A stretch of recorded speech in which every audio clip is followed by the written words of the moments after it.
So my name is Karen Smith, and I teach in the MA International Relations program at Leiden University, which is based in the Institute for History. So besides teaching at Leiden University, I also play a role in that I serve as a special advisor to the United Nations Secretary-General on the responsibility to protect. And so my role there is, my mandate really is to advance the conceptual and the operational development of the responsibility to protect. And that really means many different things. So it means engaging with parts of the UN system. It means engaging with member states, both in New York, but also in Geneva, at the regional level, at the national level, really aiming essentially at thinking about how we can prevent atrocity crimes.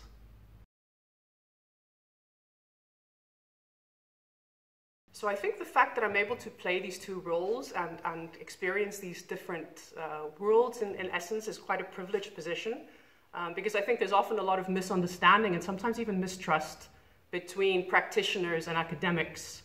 And so I think it's really important for there to be these people like myself who move between the worlds and are able to, I think, act as translators in some ways.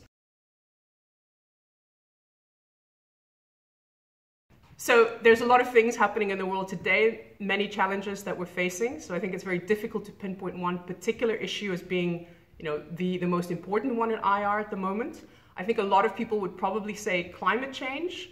I would say we need to broaden out a little bit. So for me, I think the big issue is the power shifts that we have been seeing in the international system, and the implications that those have for global governance, which includes things like the governance of climate, but also, of course, includes conflict. It includes implications for the future of democracy and human rights. So I think, trying to understand what those changes are all about and what they mean, I think that's what we should be focusing on as IR scholars. So I think if you want to prepare for coming to enroll in the MA in International Relations, the most important thing that you can do is read widely. And I think that starts with having a good grasp of history, but not just European history. So try to read as widely as possible. And when I say read, I mean that in a broad sense. I also mean watching and listening. And so linked to the kind of humanities-based approach that we have in the program, it really means that you should be looking at film, you should be reading novels, you should be listening to music, and thinking about how those things reflect what is happening in the international system. So for example, if you're interested in conflict, don't just go and read the traditional academic texts about conflict. Go and look at how experiences of conflict are reflected in things like art, for example.